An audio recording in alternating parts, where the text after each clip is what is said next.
participate. 28 years ago, I was the same. With my wife, Melanie, would like to stand up so that they could my wife, Melanie, we're from Auckland. 28 years ago, we are the same place as you are. We attended the same seminar. And we have been blessed for 28 years in New Zealand. This is exciting because every time we attend sessions like this, it's always something new. The experiences is always different. Although we don't anticipate any experience, we are open to the power of the Holy Spirit. But again, we see the hand of God really moving here in New Zealand and around the world. Let's give a hand to our Lord.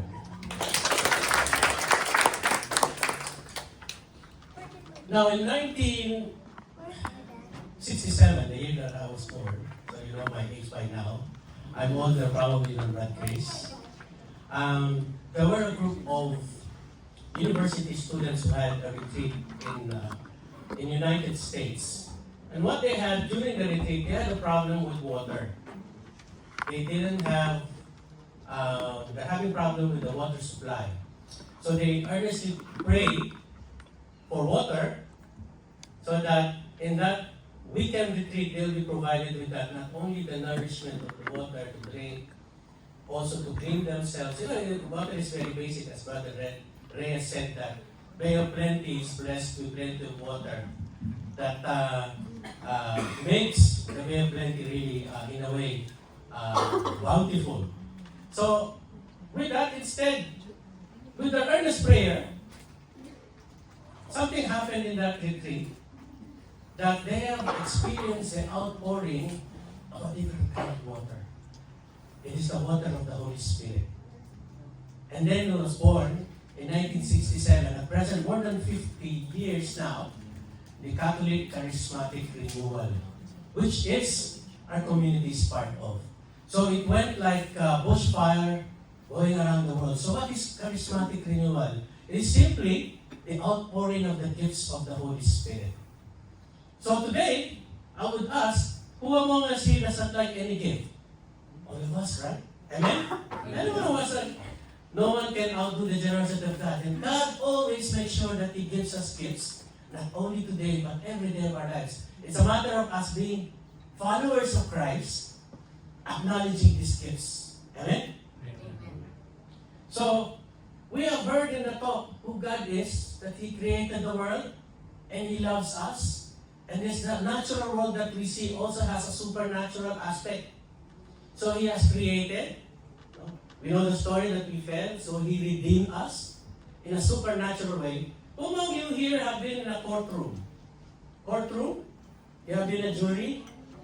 Oh, probably some of you. I won't ask you if you're lawyers or judge. But I know most of us probably, most of us probably not, but some of us probably have experience being a juror, right? Called to be part of the jury. In the very beginning, when God created the world, we see the natural world. There is a supernatural world that what happened in our first parents have sinned. And the penalty is not the penalty that we see now in the law, that we will spend in jail for a few years or pay penalty like a parking ticket, but the penalty is death. Because we sin against an immortal God. If you slap a face of an ordinary person and you complain to the police, probably you will be charged as assault, or probably pay a few fine or stay in prison for a few days. But if you slap God, the penalty is death. Because the penalty there is everlasting as well, because God is everlasting. So that is a supernatural law. But imagine us, as children of our first father, all of us, well, most of us, except for Jesus, of course, and Mama Mary, who's full of grace, have failed.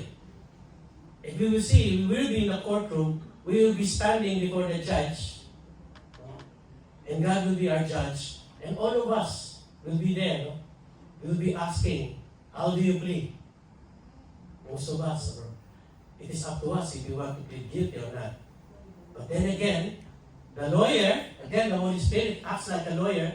The advocate will help us to be saved by the penalty of death. But it has been in our talk chapter 1 that He has created, He's redeemed, that portion of being redeemed, He became, God Himself became a man who is Jesus Christ, who volunteered, instead of them having that penalty, give the penalty to me.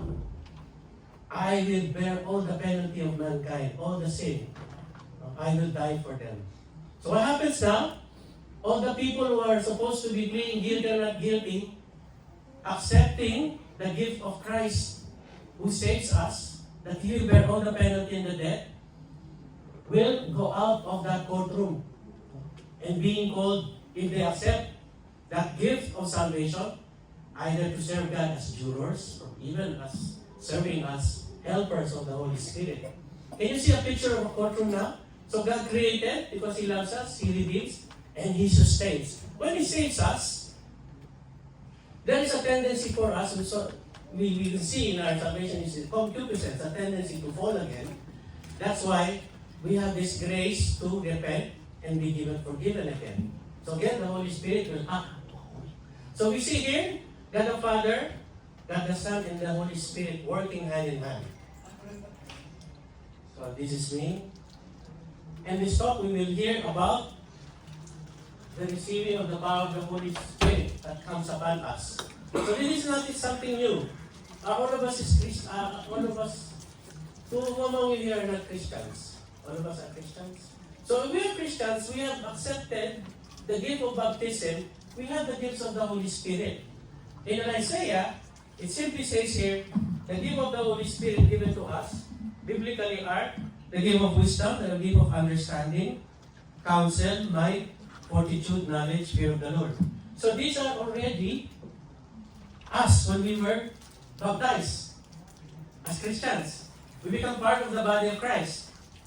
Christ being the head and we are the body. That's why our prayer is our Father. Because Christ probably, when Christ is living during His time, He prayed, my Father, holy be your name, your kingdom. But we say our Father because we have the right. We become sons and daughters when we are baptized. We call Him our Father because we are part of Christ. Our Father. Okay? So we are given that gift to be sons and daughters of God. What a privilege. Amen? To be a sons and daughter. Do you realize that if you are a son and daughter of Christ, this is what it means to be a Christian. That you yourselves are royalty. Amen? Amen. You are called to a vocation. This is my family. Blessed to have 5 children. And the gift of the vocation of family and marriage is sacred, that the enemy is attacking it now as we see. And we see in the repentance and faith what's happening in the world now. Because one of the attacks of the evil one is in marriage.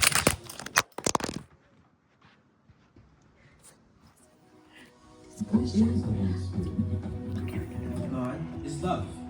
This love shared between God the Father and His beloved Son Jesus is the Holy Spirit. He is the third person of the Holy Trinity, oftentimes represented as a dove, as water, or as tongues of fire.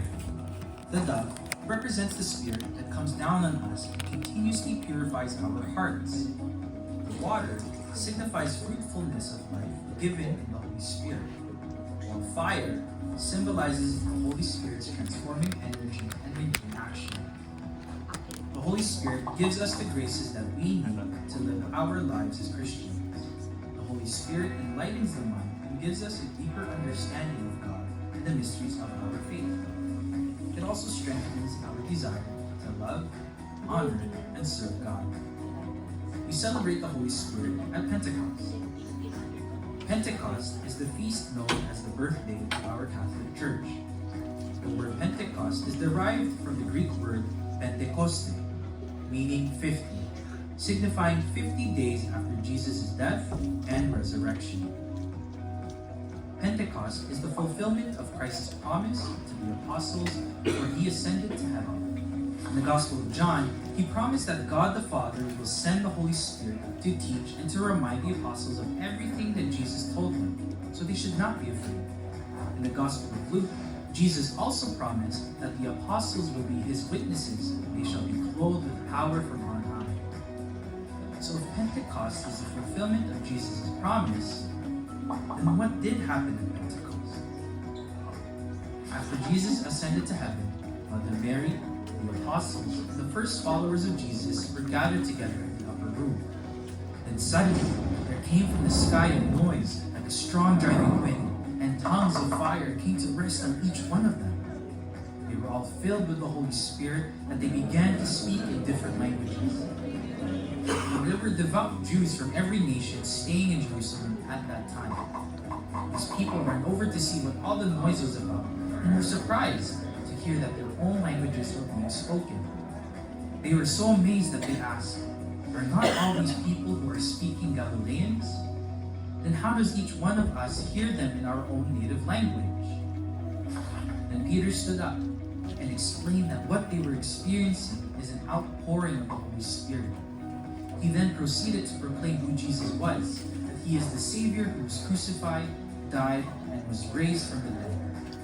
He called on the crowd to repent and turn to Jesus for salvation. At that moment, there were 3,000 people, who then came to believe and were baptized on that same day. From then on, by the power of the Holy Spirit, the disciples began to go to other nations to proclaim the message of Jesus. Just like the early disciples, we too shall continuously be renewed, transformed, and empowered. From our baptism to the Holy Spirit's fuller release in our confirmation to our everyday life through the graces received in, through, and by the power of the Holy Spirit.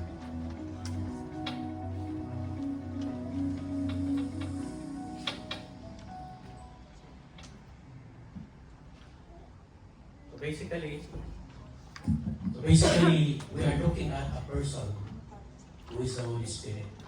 The Holy Father, which is, we heard in God's love, Jesus Christ, and now we look further to this person, Holy Spirit. And He's inviting us to open our hearts, to reveal to us what we already have received, and to pray for if we want to receive further. Amen? Amen. So if you look at the life of Christians today, not only Catholics, but even non-denominational Christians, it is a process of transformation that we need to use the Holy Spirit for us to battle all the temptations that we see around the world. These tendencies, so that we may be strong in facing. That's why we are called the church militant, because we are part of the church of God, an extension of that kingdom, fighting in this world, evil, and all the temptations that we face every day.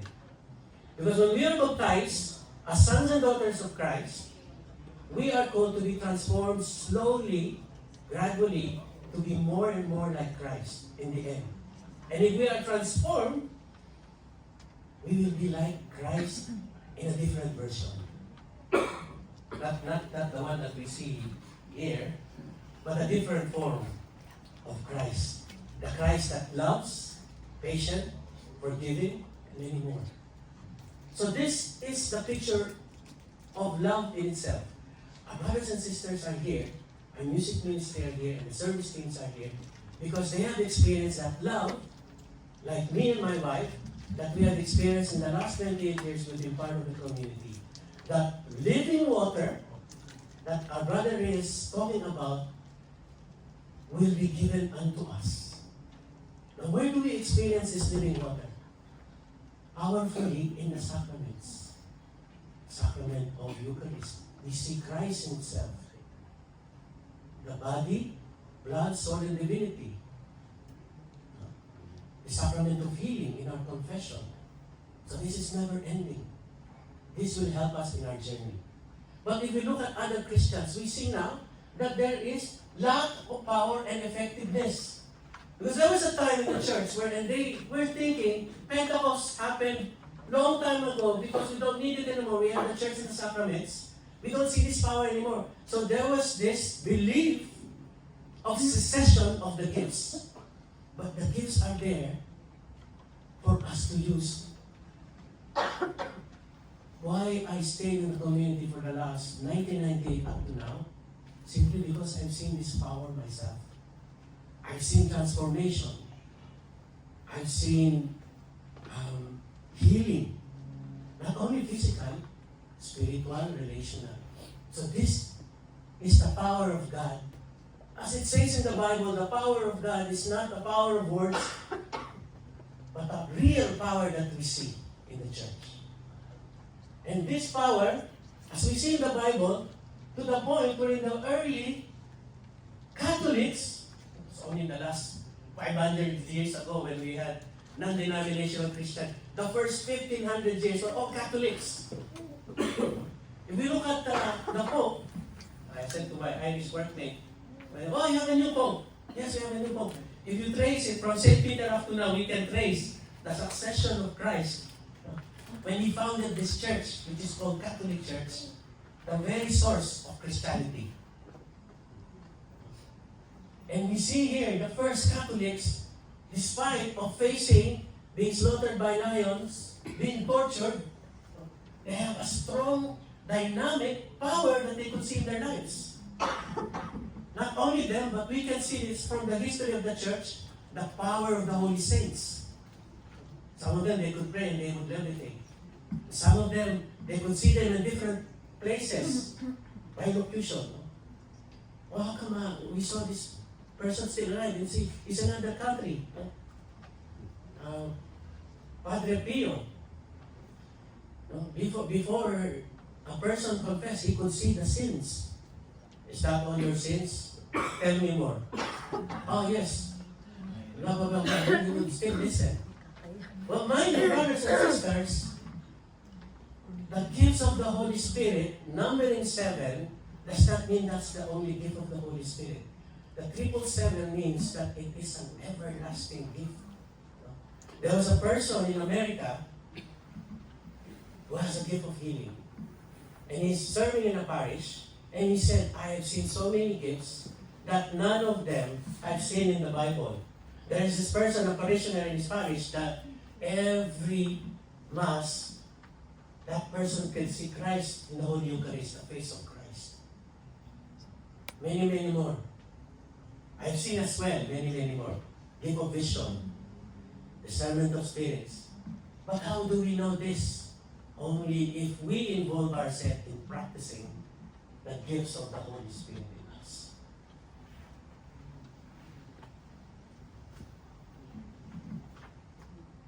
There was a story overseas of a man.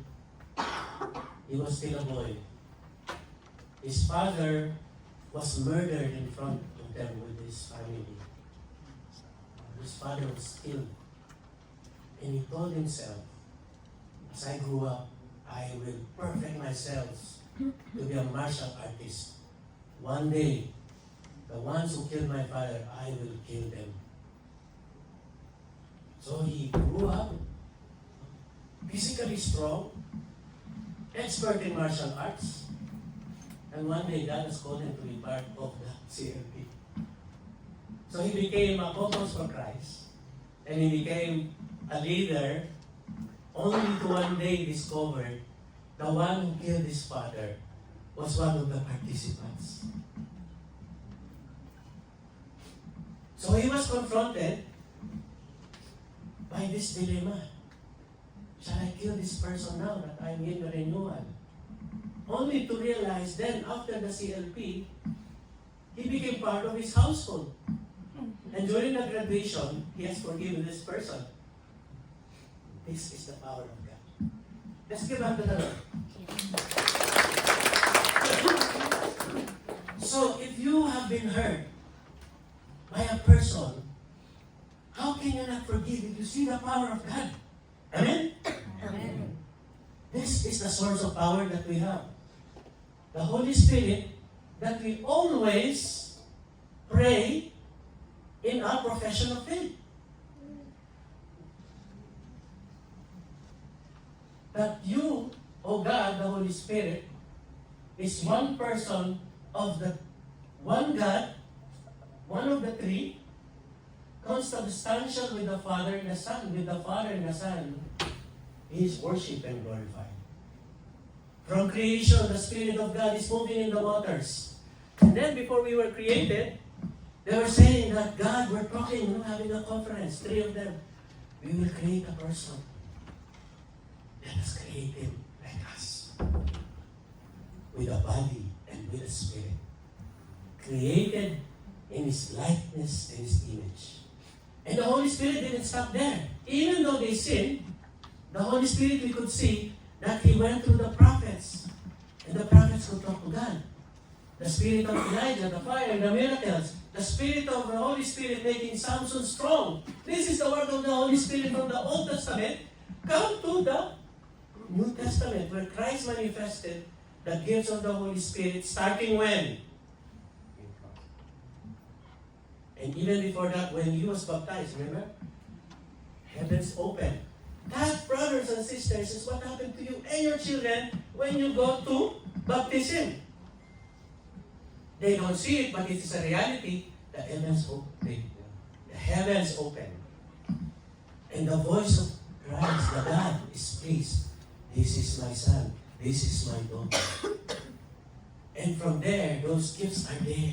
We just need to discover, use them, share them. He's the giver of life. Well, we see that we have been given the gift to be co-creators of God, to create life. And not only the gift of life of children, but our life today will be an inspiration to create a better life for others when we share this love that we have. Amen? Amen. So the Holy Spirit is a guide, a friend, defender, counselor, helper, advocate, comforter. So when we have problems, comfort me, O Lord. There was a story of a saint who started, his name is St. John, went to America to evangelize the Indians. And the Indians tortured him to the point that they saw him that he was so strong, the people fortitude. To the point that he died, and they didn't see him really being afraid. So you know what happened? They opened his heart, and they ate his heart. Because they were thinking they will get that fortitude and strength. But eventually they were converted to Christianity because they realized that strength and power of St. John to evangelize them comes from the Holy Spirit. Brothers and sisters, we have the same power of the saints.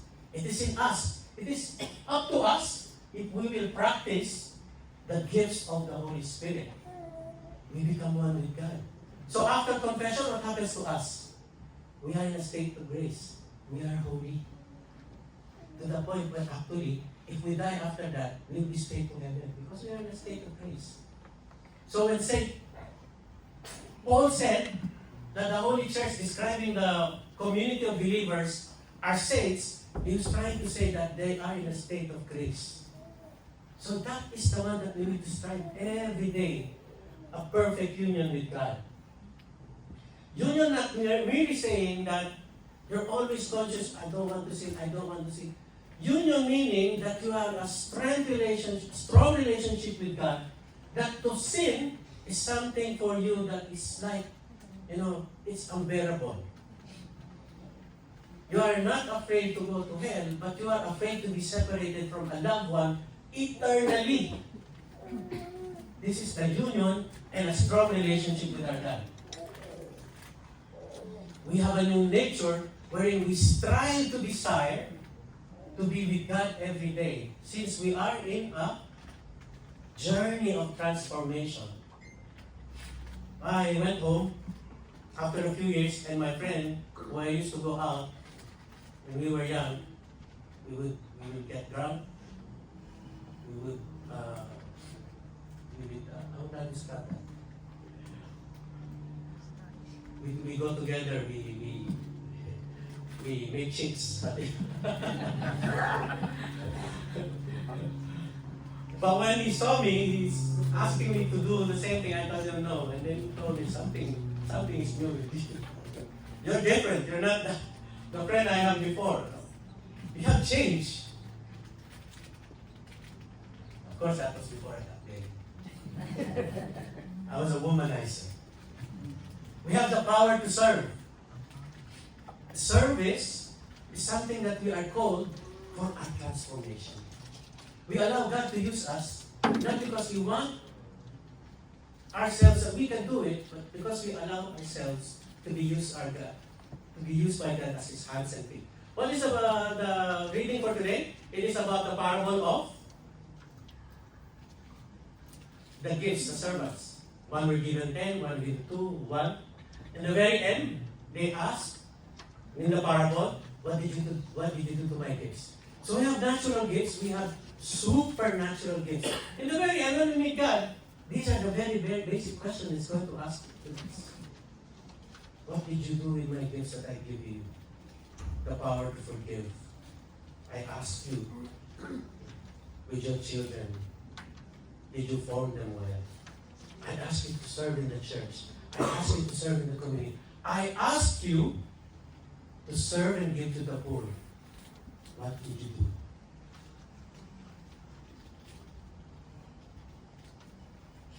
So the gift of the Holy Spirit, never ending. How do you know that you have these gifts? You have to serve. There was one parishioner who went to the priest. Father, I want to know my gifts. The parish priest was saying, but you're not serving in our parish. How do I know if you have the gift of singing and music? In serving. You're not participating. Example of which, if you are tall, if you are fast, but you don't play basketball, I mean you have a natural gift, what it takes to play basketball, but you don't have that. I mean, if you don't play, you won't go to the game, you won't realize how good you are. Amen? So the different gifts, briefly, we have the hierarchical gifts. We have the new Pope. These gifts are gifts of leadership. Because God is a God of order, there should be order within the body. And He has anointed to lead others. So as we lead, we are being led, we lead others as well.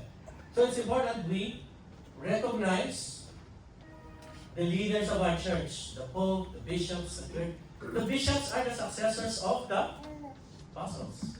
So if you look at the bishop, there's a line of succession. Who among the 12? Okay? Is it from the line of St. Matthew? They could trace that.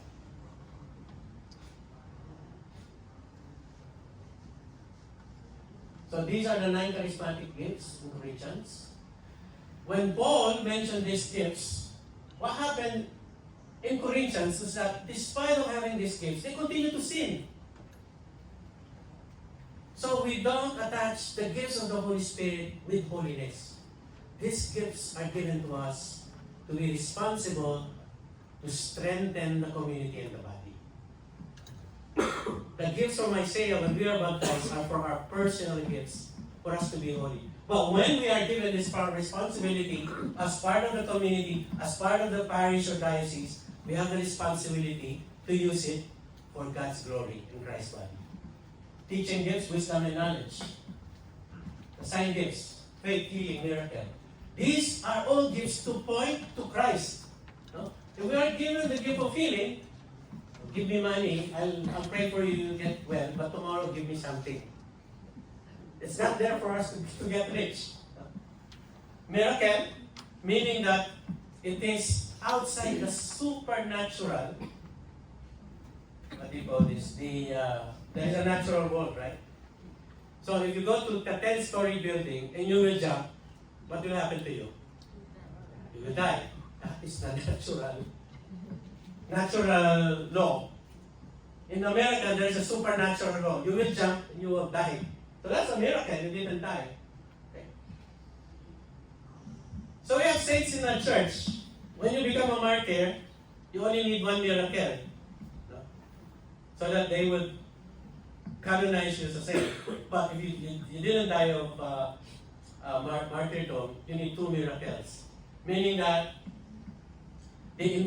let's say you passed away, and you say that within the community they say that this person has lived a good life. I think he's a saint. So if they say that Brother Chris, I think he's in heaven. So what happens is they will invoke the prayers, that probably make a novena and ask the prayers of Brother Chris. And let's say that this person who has a cancer or pancreatic cancer, terminally ill.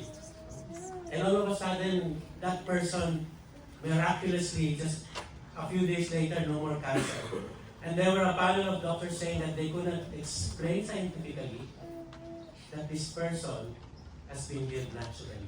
He has been healed supernaturally. So the latest says, Carlos Acutis, have you heard of Carlos?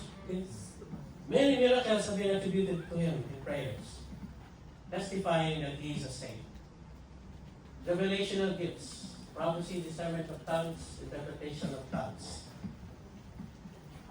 Wisdom, you could see in the wisdom of Solomon what it's all about. God's guidance is how we live as Christians. If you are given this gift is something that being one with God in His decision. Let's say a friend went to you, I have this difficult situation and problem. How can I solve this?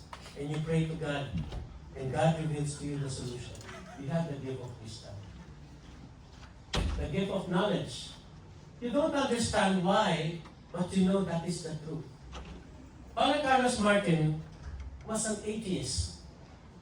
He was invited to a retreat by his Catholic friends. But when he was there on the first day, he wanted to escape because they're having adoration. And during adoration, he wanted to escape, but he prayed to the Holy Eucharist. If you are true, can you reveal yourself to me? The following day, he stayed again to be patient and challenged the Holy Eucharist to adoration. And lo and behold, as the Bible said, they recognized him through the breaking of bread. But this time, he had that knowledge that this is God. Eventually, he gave his life and he became a priest. The gift of knowledge. He could not explain it, but he knows that it's God before him. Understanding of the truth of the mystery of Christ. So normally, a problem has a solution. But if a problem doesn't have a solution, it is a mystery. Amen? The gift of faith. Caroline is a catechist. And one day, she was really a good teacher and catechist. And a non-Christian denomination approached her. And during that time, her mother, she was desperate because her mother, she was single by the way, she was looking after her mother. She needs to spend a lot of money on her mother because the mother is in the hospital. And so the non-Christian denomination said to her, offered her money. We will give you $10,000 a month. Move to our church, and you'll be a catechist there. So her answer was, if I accept your money, and I will move to you and give up my faith, I can do that, but I will be lying for life, not only to you, but also to my God. This is a manifestation of the gift of faith of Calvary. Amen? The gift of healing that we could see in Father Pio when he was young. A lot of diseases. You know the amazing thing, when Christ said that you will do more than what I did if you have faith, and we could sing is the next generation of followers of Christ. Even the shadow of Peter, when it touches the person, it heals. Amazing power. So this is available to you, brothers and sisters. Do you believe this? Yes. Oh, do you really believe it? It's not loud enough. So I know in your heart that you believe this. Miracles, supernatural activity coming from God. Do you know this story? This is a famous saint, Saint Anthony of Padua. He went to a place, that is scenario, probably somewhere in New Zealand. I would like to have a Christian life program. But he was inviting, no one is listening. He was trying to preach, and the people is ignoring him. Get out of this town, get out. So he turned to the waters. I will preach the fishes, and you will know the power of God. So he faced it, and all of the fish, went out. And the people were surprised the miracle that he had. After his preaching, all the fish went out. This is a true story, by the way. So maybe in the Bay of Plenty, we one time practice there in the... As long as not the hands will come out. Miracles. By the way, this is true, brothers and sisters. I'll tell you a story of one in Taranaki. She was being prayed over during this session. And she was not Filipino, by the way. And when she was closing her eyes, she felt a vision of that lower race of red and white. And when she opened her eyes, she couldn't, I remember I saw this picture before, only to realize later on that it was this vision that she had. Jesus, I trust in you. But the lower part, not to the point that, she was seeing the face of Christ. Amen? Amen. Give a prophecy. What's the name of our book? The 14. Who's this one? The 13. Interesting. Probably the 13, one time after his mass, he heard two voices. One so harsh, and the other was gentle. One voice said, give me 100 years. I think I'm being that. Give me 100 years, I'll destroy your church. And the gentle voice said, go ahead, I'll give you 100 years. Only to realize, he was about to collapse when he heard that because he realized that it was God and Satan talking to each other. So after that, he was anticipating that there will be an attack not only in the church but in the family. So he wrote the prayer of Saint Michael, defend us in battle. So he ordered during that time to pray that after Mass. And eventually what happened after that? There was Fatima, there was World War II, World War I, World War II, you name it. In the last century and that century, there was an attack. And that was a prophecy given to our Pope. Discernment of spirits. Saint Ignatius of Loyola was given this gift. We can see Saint Paul, there was this lady saying, these are the people of God. And they said, keep quiet. He was able to discern that even though the lady was telling something that is really good, it is disrupting the order. So he was able to discern that it's not from the Holy Spirit. The gift of tongues. Now, the gift of tongues is a gift of praise. You utter, but you don't understand what it is. Like the gift given to babies, they bubble. When they started to know the speech, they wanted to tell, I love you, mommy, daddy. But they haven't reached that point that their language development is really full. So they, ba, ba, ba, ba, ba, ba, ba, ba, ba, ba. The parents will respond, ba, ba, ba, ba, ba, ba, ba, ba. I remember one time I was working with, used to be my godfather in wedding. I was in his office. His grandson would come in, his first grandson, and out of his joy he would say, oh, no. You don't know what it meant, but I know he was happy because he's seeing his grandson. This is the gift of tongues. You pray to the Lord, it's a gift of prayer, but you allow your tongue to just move and pray, utter. You allow the Holy Spirit to be guided by the gift of the tongues. So here, again, there is also a gift of interpretation of tongue. That there is another complementary gift that they hear another person praying in tongues because a gift of prayer and understands what it is. So it might happen, it might not. But if it happens, the thing is we point to God, probably in prayer. The message could be something else for us. Okay? It is a common experience when we receive the Holy Spirit, the gift of tongues. We can have greater consequence in our spiritual life because when we pray in tongues, we participate with the Holy Spirit praying the perfect prayer. St. Pope John Paul II, he knows a lot of language. But there was a story in Vatican that one day, he asked the spiritual advisor, Father Cantalamessa, can you pray for me that I have the gifts of tongues?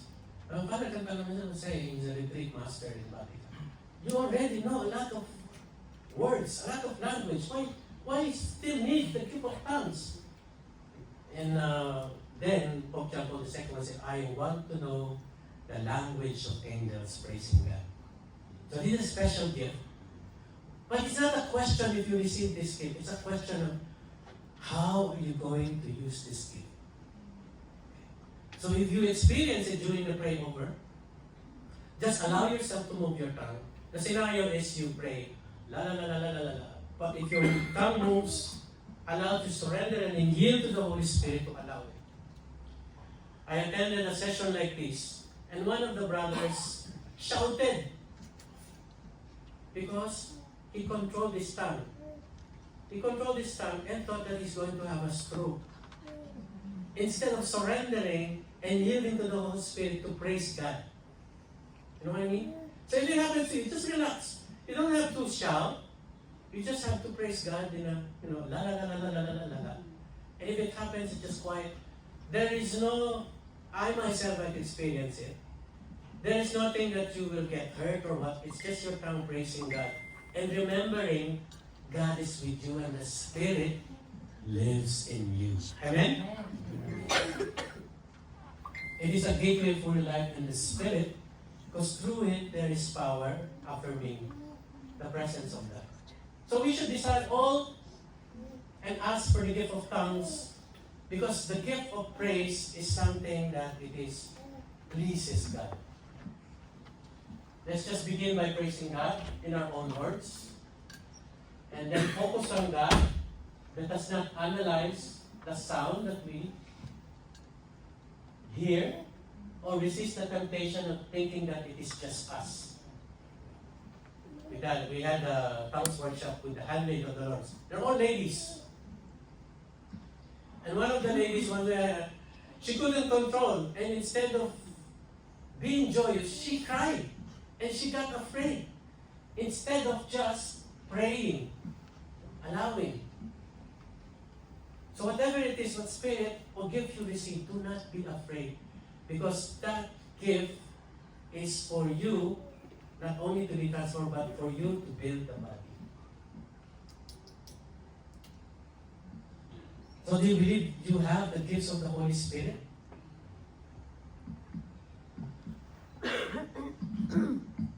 What happened when Christ was about to heal?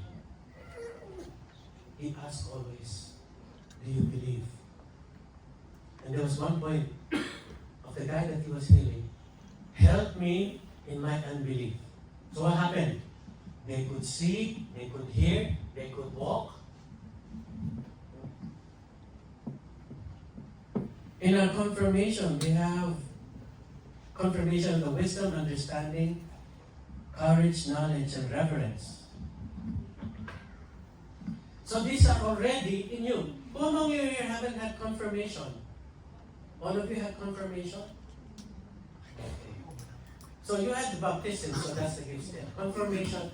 When I had CLP, I haven't been confirmed. It's only to realize when I went back to my parents, they haven't had, oh, you didn't have confirmation when you. So I was already old when I had my confirmation. So they were looking at me this way, these guys already old. You didn't have this confirmation. But I have received the gifts during my pray over. The mild wind that was. So the power and the gifts are already in you. Let's give God the Lord. Clap it up. And became official members of Christ. It is strengthened through the sacrament of confirmation. So this session really is more of revealing to us, Lord, reveal me my gifts. Or if you desire a gift, Lord, I'd like this gift. Pray, I'll pray for it. Who knows? The Lord might give it to you. But with this power comes with great responsibility. So we did the gifts. So this is what we're going to do. We will It is not us, it is the Lord. We will be vessels of praying over you to receive what you have asked for and to release what you have received already. So this is what this session is all about. Revealing the person of the Holy Spirit in us. This is a pray over session. 12 prayers. After the prayer session, we have the praise and worship, thanking God for making us realize that His gifts are in us. For us to be strengthened in our prayer life, to serve God mightily, participate in the bigger church. There you go again. So God offers us, you have a good life now, but God wants more to make your life even more beautiful. Our hope that our life will get better and better and better because we have that hope biblically. Not necessarily being prosperous by in terms of monetary, but a life that God wants for you. The will of God for you. As a good husband, wife, a father, a worker, a member of the community, a member of the church.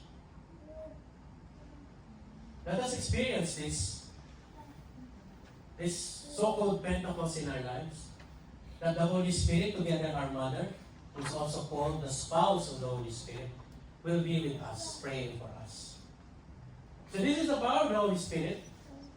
Even before she was born, the Holy Spirit took away her original sin.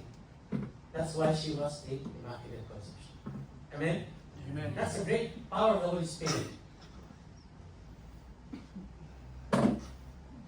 So we'll have a break. Maybe a few minutes break. How can you ask now, do you know this person really was calling you? Was giving you the gifts?